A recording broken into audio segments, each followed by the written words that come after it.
Territoire d'info, Cyril Viguier. Bonjour à tous, il est 8h, nous sommes en direct dans Territoire d'Info, la matinale de Public Sénat et de Sud Radio avec la participation de la presse quotidienne régionale. Bonjour Axel Lemaire, vous êtes aujourd'hui mon invité, vous serez interrogé dans quelques instants par Christophe Bordet, c'est bien. Bordet et Perrine Tarnaud, bonjour, merci. Bonjour. Vous faites votre entrée dans cette matinale. Évidemment, Perrine, vous êtes de Public Sénat. Voilà, Bonjour. et on vous voit régulièrement sur l'antenne. Tout à fait. Axel Lemaire, il y a l'air d'avoir une bonne ambiance entre les ministres de la génération Hollande. Là. Il paraît que vous êtes affronté avec votre ministre de tutelle Emmanuel Macron pour porter cette loi sur le numérique. Non. Alors, c'est vrai que c'est l'angle généralement choisi par les médias et les journalistes. Est-ce qu'il y a des rapports de force, des affrontements? Vous savez, Emmanuel Macron comme moi, nous sommes au gouvernement pour faire une chose, travailler. Et il faut nécessairement que nos relations soient bonnes si on veut avancer. Vous êtes secrétaire d'État chargé de l'économie numérique. En charge du numérique. Et donc, on s'est réparti les rôles en toute complémentarité. Je vous donne un exemple très concret. On s'occupe de la French Tech et de l'attractivité de la France et notamment de nos entreprises très innovantes vues depuis l'étranger. Eh bien, Emmanuel Macron est allé en Israël il y a 2 semaines pour parler de la French Tech. Moi, je serai en Irlande dans 2 semaines pour parler de la French Tech. Je pense qu'on est plus fort quand on démultiplie le travail. On s'entend mieux avec Emmanuel Macron ou avec Arnaud de Montebourg? Ah, c'est vrai que j'ai eu les deux. C'est pas le même style, pas la même personnalité. Il y en a un très flamboyant, l'autre plus dans ses dossiers. Mais ce qui est important, c'est que j'ai les marges de manœuvre nécessaires pour faire ce que j'ai envie de faire. Et c'était le cas avec les deux. Donc voilà, on s'adapte au style. Perrine Tarnaud. Oui, une petite question de politique générale pour démarrer, Axel Lemaire. Est-ce la chienlit généralisée en France, pour reprendre l'expression utilisée hier par Nicolas Sarkozy lors de la réunion de groupe des parlementaires Les Républicains? La droite a une très fâcheuse tendance à sombrer dans un discours décliniste, défaitiste, voire violent, si je pense aux propos de Nadine Morano. Je crois que tout ça est nauséabond, justement pour le pays, pour les Français. Moi qui ai vécu longtemps à l'étranger, j'étais en Angleterre il y a encore un peu plus d'1 an. Quand je suis rentrée en France, j'ai été frappée de ce climat qui fait qu'il s'est entretenu par une certaine classe politique qui voudrait dire que quoi qu'on fasse, ça ne va pas, que le pays est en train de sombrer. Et donc moi je dirais, faites d'abord le ménage chez vous, parce qu'une Nadine Morano a-t-elle sa place chez les Républicains? Et puis ensuite participons tous au travail de redressement de la France, plutôt que de s'opposer stérilement par des petites phrases. Alors justement, Axel Lemaire, parlons un peu d'Air France avec les derniers développements. A priori, une vingtaine de personnes identifiées dans l'agression qui s'est produite il y a quelques jours contre les dirigeants. Plusieurs de ces personnes seraient des représentants syndicaux. Est-ce que ça veut dire que, étant donné qu'ils sont protégés, il ne leur arrivera rien? Et pour nos amis de Sud Radio, c'était une question de Christophe Bordet. Absolument. Non, parce que c'est pas parce qu'on est du personnel syndical qu'on est au-dessus des lois. Et il se trouve que, en l'occurrence, il y a eu violence sur personne. Les faits qui sont incriminés sont assez graves et naturellement, la justice doit faire son travail. À quoi ça sert le droit syndical? Ça sert à protéger les représentants du personnel contre des atteintes qui pourraient être portés par les dirigeants d'une entreprise parce qu'ils sont représentants du personnel. Donc, replaçons les choses dans leur contexte. Là, ce n'est pas le cas et je pense que vous, comme moi, comme tous ceux qui nous écoutent, ont été choqués par les images diffusées d'agressions à l'égard de certaines personnes travaillant chez Air France, et cela ne doit pas rester impuni. Ouais, donc pas d'impunité, ni d'amnistie, comme en parlait un certain nombre de membres du gouvernement il n'y a encore pas si longtemps, une amnistie générale pour les leaders syndicaux qui étaient pris dans des violences au moment de conflits sociaux. En tout cas, moi j'exprime mon point de vue concernant ce cas particulier de chez Air France. le cas des amnisties générales a pu se poser par le passé. Il me semble que soulevé notamment par la garde des Sceaux, Christiane Taubira. Aujourd'hui, et vu la gravité des faits, l'heure n'est pas à l'amnistie. Encore une fois, c'est un point de vue que j'exprime. Il s'agira aux dirigeants, à la justice et au gouvernement de choisir la voie la plus opportune. Christophe Axel Bordet. Lemaire, François Hollande dégringole à nouveau dans le baromètre IFOP fiducial pour Sud Radio publié hier soir. 25% d'opinion favorable, c'est son plus mauvais score depuis le début de l'année dans ce baromètre. Hollande qui baisse de manière très importante, très significative chez les sympathisants socialistes, avec 77% au mois de septembre d'opinion favorable et seulement 66% aujourd'hui. Concrètement, il n'y a rien à faire. Ça n'imprime pas. Ce gouvernement n'imprime pas. Le chef de l'État n'imprime pas. Alors, j'essaie de comprendre ces différences de chiffres en l'espace de quelques semaines. Est-ce qu'il s'est passé quelque chose dans l'actualité qui pourrait expliquer une dégringolade, comme vous le dites? La réponse est non. Je veux dire, il y a eu des inondations, il y a le conflit en Syrie. Le président de la République est très actif sur le plan de la politique étrangère. Peut-être que les Français se sentent moins concernés par ces sujets, mais il est très impliqué.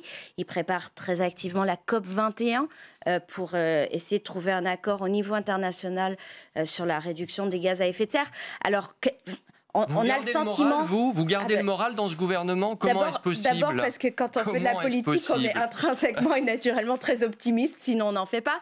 Et surtout, moi je veux croire que d'abord il faut maintenir le cap, que la politique économique... Malgré l'absence de résultats, c'est peut-être ça ce que les Français sanctionnent à travers ces sondages. Et il faut l'entendre si tel est le cas, mais quand on regarde les indicateurs économiques, on voit qu'ils sont quand même globalement beaucoup plus positifs qu'il y a encore quelques mois. Je parlais en termes d'emploi, notamment. Oui, tout à fait. Sauf que les Français ne le sentent pas. Ne le sentent pas encore, mais c'est pour ça qu'on se dit, et c'est difficile, on se dit il faut conserver cette politique économique parce qu'elle commence à porter ses fruits, notamment par le taux de création d'emplois dans le secteur des services, par le fait que les investissements commencent timidement, certes, mais commencent chez les entreprises à reprendre. Il y a plus d'investisseurs étrangers. Bref, les indicateurs sont plus positivement globaux. Ça veut dire que d'ici quelques mois, oui, ça pourrait se transformer en création d'emplois.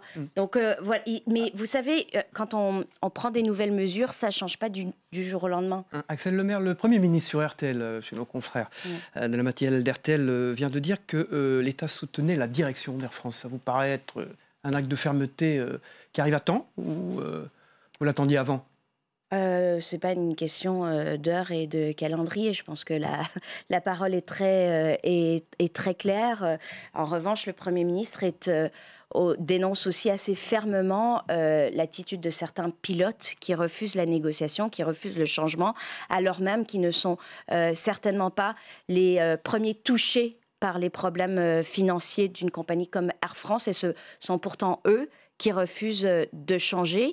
Et le Premier ministre a eu des mots durs aussi pour qualifier cette situation. Christophe Bordet. Axel Lemaire, on va parler du numérique, puisque bien sûr c'est votre domaine. Alors la loi sur le numérique devrait être présentée en Conseil des ministres au mois de novembre, je crois, et présentée au Parlement au début de l'année 2016, au mois de janvier.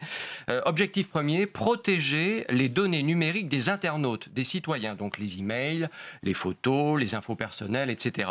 Est-ce que cette loi ne va pas à l'encontre quand même de la loi sur le renseignement qui, elle, place le citoyen de fait sous surveillance?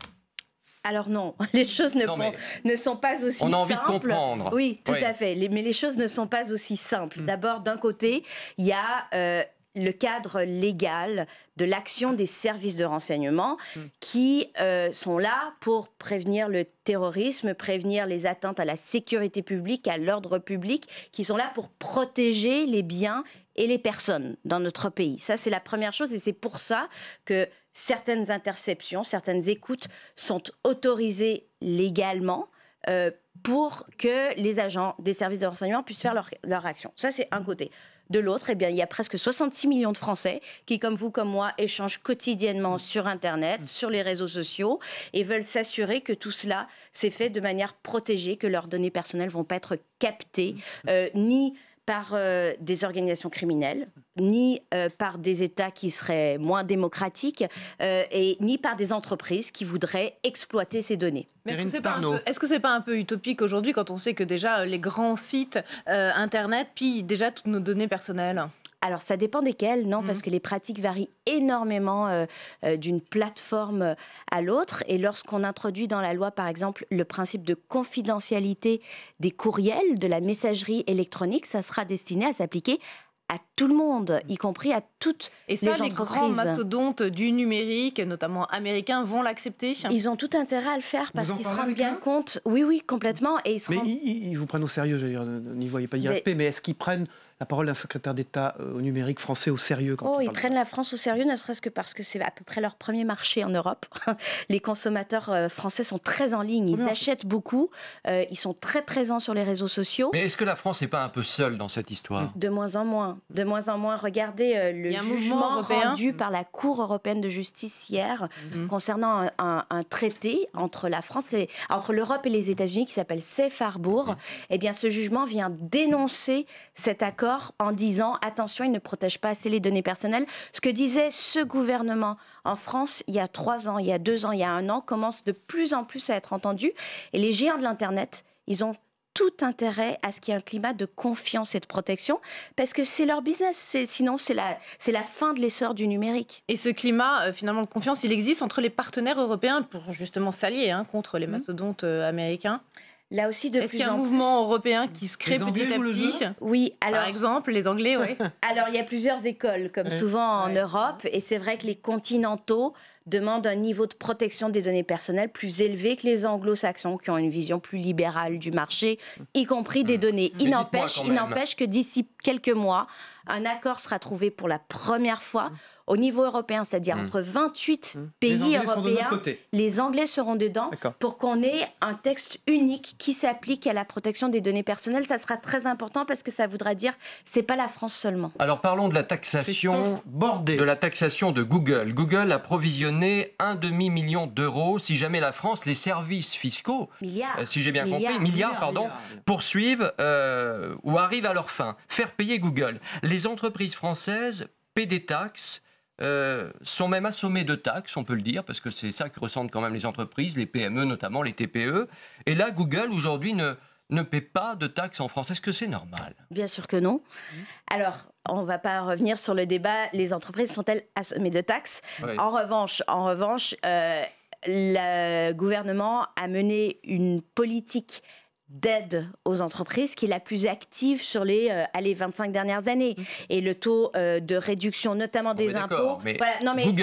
il faut le dire. Google, mais bien sûr que c'est un scandale que ces grandes entreprises fassent de l'optimisation fiscale. Alors, le gouvernement agit par le biais de l'administration fiscale, des services des impôts, voire des juges qui, en ce moment, ont lancé des contentieux à l'encontre de ces entreprises. Mais là aussi, on sent bien que la France seule vous devez avoir des conversations avec Christiane Taubira au banc du gouvernement de temps en temps. Tout à fait, comme avec mes autres collègues. Mais là, sur ce sujet, c'est beaucoup Michel Sapin qui s'occupe de la fiscalité. Dites-moi, quand même, en Grande-Bretagne, Google est taxé aujourd'hui, 25%. Comment se fait-il qu'en France, on n'y arrive pas, si les Anglais y arrivent?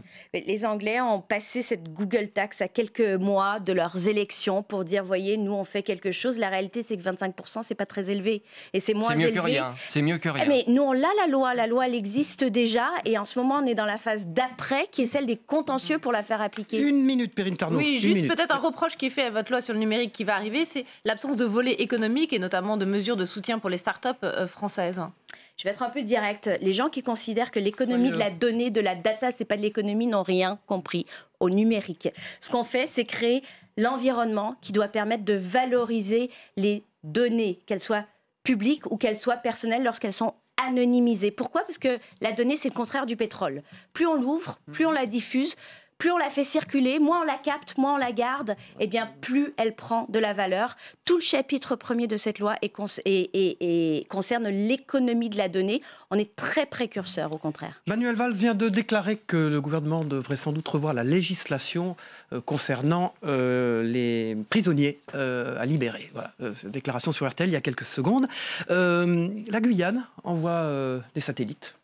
Elle envoie tout ce qui est technologie de télécom dans l'espace. Et elle a été totalement exclue de l'appel d'offres 4G Outre-mer. Est-ce que vous trouvez ça normal, Axel Lemaire ? Non, la Guyane n'a pas été exclue de l'appel 4G. La situation est complexe. Donc, nous avons lancé un premier appel d'offres pour que les opérateurs qui soient prêts dans les dom-toms, qui soient prêts, puissent y répondre. Il y a quand même un problème. Il y a eu localement des difficultés qui ont fait qu'ils n'ont pas pu être en mesure de répondre à cet appel d'offres. On est en train de travailler pour s'assurer que ça arrive le plus vite possible. Je vous pose cette question car France Antilles et son correspondant sera sur ce plateau dans quelques instants pour débattre de ce que vous avez dit. Oui. Et c'est une vraie préoccupation là-bas.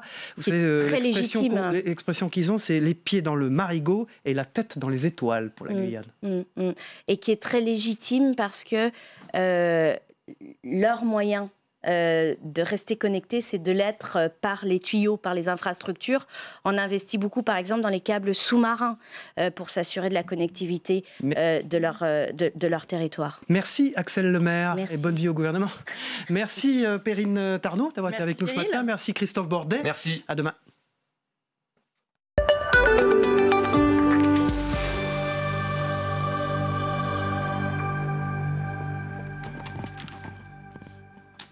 Place au débat maintenant avec nos deux journalistes de la presse quotidienne régionale et avec une nouveauté sur ce plateau. C'est un journaliste qui vient des Antilles et de la Guyane, le correspondant de France Antilles et de France Guyane, François-Xavier Guilherme. Merci, et bonjour et bienvenue sur ce plateau. Et Mathieu Verrier, il fait un peu plus froid, quoique pas beaucoup aujourd'hui, et qui est journaliste à La Voix du Nord. Bonjour. Bonjour et merci d'être sur ce plateau. Vous l'avez trouvé comment, Axel Lemaire, tous les deux d'un mot, François-Xavier Guilherme par exemple. C'est à l'aise. Ouais. On a beau lui taper dedans nos collègues ici un peu, non, ça ne les ferait pas. Sur la Guyane, vous avez apprécié ma question. Là, par contre, effectivement, elle a clairement mis le doigt sur là où ça fait mal, c'est-à-dire que c'est pas moi, ce sont les collectivités qui ne sont pas entendues pour qu'on ait un appel d'offres. Et effectivement, il y a eu 2 projets concurrents, un du département et de la région. Ça va se régler puisque les 2 collectivités vont fusionner en décembre. Ça fait mal là-bas, hein. Il paraît que localement, c'est terrible. Quand vous n'avez pas un bon Internet, pas les bonnes télécoms, moi je les appelle des fois le jour, ça ne marche pas. Il ne faut plus envoyer sur la boîte maison, il faut envoyer sur notre adresse. Parce que le roaming, c'est terminé en Outre-mer, le roaming téléphonique qui coûtait une fortune. Ça vient d'être entériné par nos 2 assemblées là, en commission mixte paritaire. 1er janvier, il n'y a plus de frais de roaming, plus de frais d'itinérance. Quand on est Outre-mer, qu'on va dans l'Hexagone, on ne paye plus de surtaxes. Et l'inversement, nous qui allons dans l'Outre-mer ici depuis l'Hexagone, c'est fini, on ne paiera plus les surtaxes. Ce sera au même prix. Mathieu Verrier, qu'est-ce que pensent vos lecteurs, qu'est-ce qu'on pense dans le Nord de cette loi sur le numérique? Est-ce qu'elle apparaît, peut-être à tort d'ailleurs, pas trop déconnectée de la vie quotidienne des gens? Alors pour l'instant, on n'en pense pas grand-chose. Voilà, elle n'est pas encore très connue malgré tout le processus d'appel, de consultation de ce projet de loi. Effectivement, c'est pas la priorité des gens. Mais c'est quand même un texte qui peut toucher le quotidien parce que on parle de protection des données. Voilà, le big data, ça ne parle pas, mais protection des données, ça peut parler. Et puis dans le Nord, on a aussi une petite économie numérique. On a une petite entreprise qui est assez importante à Roubaix, OVH, un hébergeur qui est une des grosses entreprises numériques de France, donc ça peut concerner quand même. François-Xavier Guilherme, qu'est-ce que c'est la préoccupation absolue aujourd'hui de vos lecteurs? Elle est économique essentiellement? Elle est économique, c'est du boulot et payer moins cher la vie, à peu près. Du boulot, surtout c'est que les taux de chômage sont frisés 60% chez les jeunes dans certains des DOM. Donc c'est ça, et puis les investisseurs, les patrons qui veulent qu'on continue de soutenir l'économie ultramarine au nom des handicaps structurels. On voit la une de France Antilles, derrière vous, 53 millions de cocaïne. Plaque tournante, les Antilles sont une plaque tournante de la drogue mondiale. Ça part d'Amérique du Sud, ça arrive en Europe en passant par les Antilles. Et physiquement, on voit le trafic, les Antilles le constatent. Oui, d'abord vous voyez des unes comme ça souvent. Qu'est-ce que vous avez pensé de sa partie politique, quand elle parle politique la secrétaire d'État, vous l'avez trouvée convaincante? J'ai trouvé assez en prise avec les choses? Assez bon défenseur du gouvernement, avec quelques attaques contre la droite. Un peu moins convaincante quand elle parle de sa relation avec Emmanuel Macron, mais plutôt convaincante, oui, avec ce regard en plus de la personne qui a vécu à l'étranger, qui d'ailleurs a, je crois, la nationalité canadienne, me semble-t-il.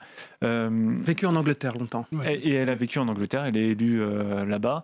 Elle a ce regard un peu décalé, plus le regard générationnel qui est intéressant. Elle incarne bien la génération Hollande, selon vous, là. Un bébé Hollande. Un peu, c'est l'impression qu'elle m'a fait au maquillage. Qu'est-ce qu'elle a dit en maquillage? Non, c'est l'impression qu'elle m'a fait en arrivant au maquillage. Il tient un bébé Hollande, quoi. Comme Macron, d'ailleurs. Mais est-ce que idéologiquement, elle porte moins que Macron. Macron porte vraiment Ouais. l'idéologie Elle a même fait attention. Hollande, le social-libéralisme. Voilà, Madame Le Maire, un peu moins. Elle a même fait attention, vous lui citez Sarkozy qui parle à Shirley, elle prend bien soin de citer Morano. Mais est-ce qu'au fond, pour vous deux, la question est valable, est-ce que ça ne pose pas la question des secrétaires d'État, au fond de ces ministres qui ne sont pas des ministres régaliens? Bon, il y a des grands ministres, ils ont la tutelle, et eux, au fond, on les envoie au charbon en fonction de cibles. Est-ce que ça ne pose pas un problème, ça? J'allais dire, qui c'est Madame Le Maire, quoi. C'est la première fois que je la vois, moi. Elle s'occupe pas d'outre-mer, on la voit jamais, donc elle n'est pas connue, quoi. Moi, je crois que c'était Macron qui s'occupait de ça. C'est à Macron que j'ai posé l'action sur la 4G quand il est venu en Guyane, quoi. C'est pas elle, on n'y pense pas. Ça a dû faire plaisir, par contre, à Macron.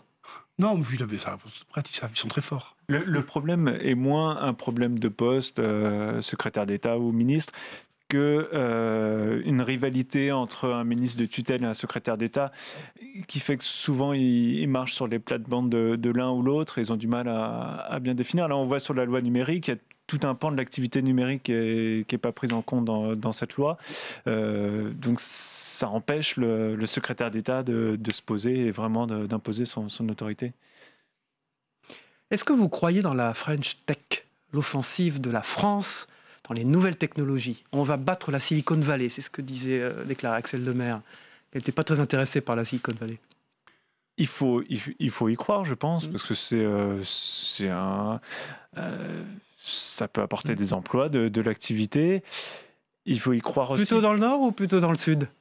Mais justement, l'intérêt du numérique, c'est que il faut pas grand-chose pour créer de l'activité et on ne sait pas trop comment apparaissent les startups. C'est valable en Outre-mer aussi? Justement, en Outre-mer, on a un gros boom de startups. C'est très dynamique, il y a beaucoup d'innovations parce que quand on est sur des îles ou qu'on est loin, il y a plein de nouveaux systèmes numériques qui permettent de commercer. Vous savez que vous ne pouvez pas faire de la vente par correspondance, vous ne pouvez rien commander dans l'Hexagone, parce que c'est notre territoire douanier. Il y a des gens qui commencent à monter un business où vous avez pu vous occuper de tout ça. Enfin, ça crée vraiment de l'activité, c'est très intéressant. Mais l'Amérique est-elle finalement pas plus proche que nous? On n'a aucun lien avec l'Amérique. C'est comme si on était à 15 000 km, même si on est tout près.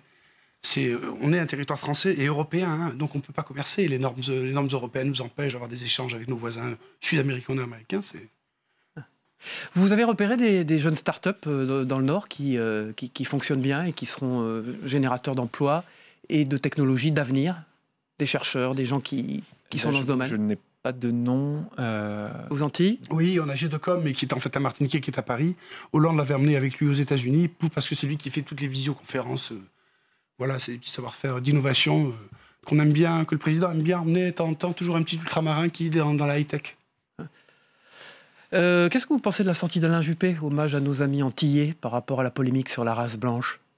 Parce qu'il faut se positionner, vous savez, c'est un vrai électorat, c'est 2,5 millions d'électeurs. Hollande le sait, qui a raflé 70% des voix à La Réunion et en Guadeloupe, fait tout pour garder cet électorat en Guadeloupe, il l'a perdu à La Réunion. Donc oui, ça ne m'étonne pas qu'Alain Juppé ait un mot pour ses amis antillais. Et quand vous avez vu ce sondage fiducial Sud Radio sur la cote de popularité de François Hollande, c'est valable en Outre-mer ou pas, ça? Ah, c'est marrant, Hollande est venu au mois de mai aux Antilles, et comme tous les présidents de la République, dès qu'un président vient, il est venu, vous comprenez? Il est venu, alors c'est bon, quoi. Le côté régalien du président de la République compte beaucoup dans les territoires d'outre-mer. Il y a un côté post-colonial encore, je dirais. Faut voir le rôle du préfet là-bas déjà. Alors le président, vous imaginez, c'est le général de Gaulle. Merci beaucoup Mathieu Verrier de La Voix du Nord et François-Xavier Guilherme de France Antilles, France Guyane. On se retrouve demain matin à 8h en direct.